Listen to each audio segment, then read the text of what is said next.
current situation demands that we reinforce the deterrent and defensive posture on NATO's eastern flank. President Biden has been clear that the United States will respond to the growing threat to Europe's security and stability. Our commitment to NATO, Article 5, and collective defense remains ironclad. As part of this commitment, and to be prepared for a range of contingencies, the United States will soon move additional forces to Romania, Poland, and Germany. I want to be very clear about something. These are not permanent moves. They are moves designed to respond to the current security environment. Moreover, these forces are not going to fight in Ukraine. They are going to ensure the robust defense of our NATO allies.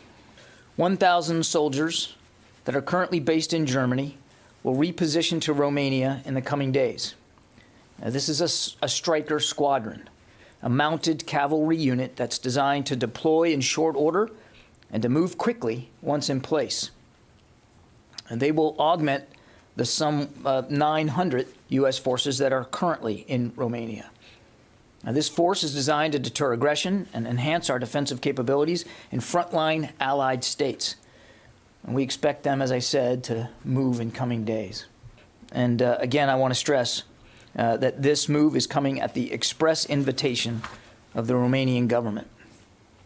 Additionally, we welcome French President Macron's announcement that France intends to deploy forces to Romania under NATO command, which Secretary Austin discussed with the French Defense Minister, Florence Parly, just last week.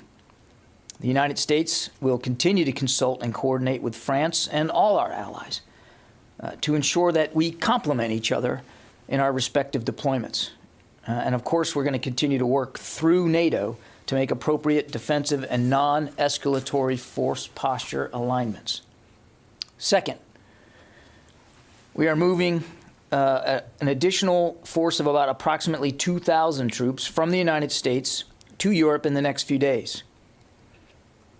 The 82nd Airborne Division is deploying components of an infantry brigade combat team and key enablers to Poland, and the 18th Airborne Corps is moving a joint task force capable headquarters to Germany. Now, both of them, as you know, are based in Fort Bragg, North Carolina.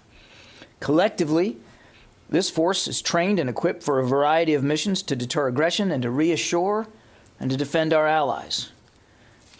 Not surprisingly, we worked very closely with our Polish and German allies to set the stage for these movements, and we absolutely appreciate their support.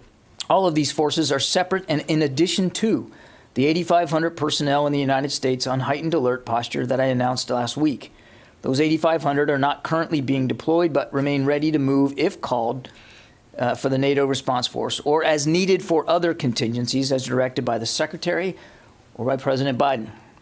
Now, as the Secretary said Friday, we do not know if Russia has made a final decision to further invade Ukraine, but it clearly has that capability.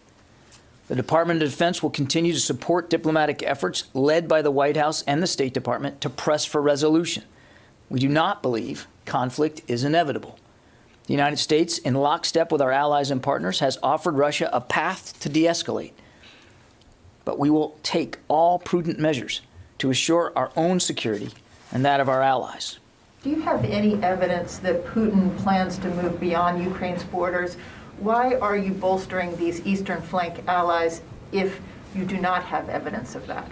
Because it's important that we send a strong signal to Mr. Putin and, frankly, to the world that NATO matters to the United States. It matters to our allies. And we have ironclad Article 5 commitments. An attack on one is an attack on all. And so we know that he also bristles at NATO, about NATO. And he has made no secret of that. We are making it clear that we're going to be prepared to defend our NATO allies if it comes to that. Hopefully it won't come to that. Nobody wants to see, as I said, conflict's not inevitable. There's no reason for there to be armed conflict in Ukraine or anywhere else on the European continent. And Mr. Putin can go a long way to serving that end by taking seriously the proposals that we have put forward diplomatically and by de-escalating through moving some of those troops away.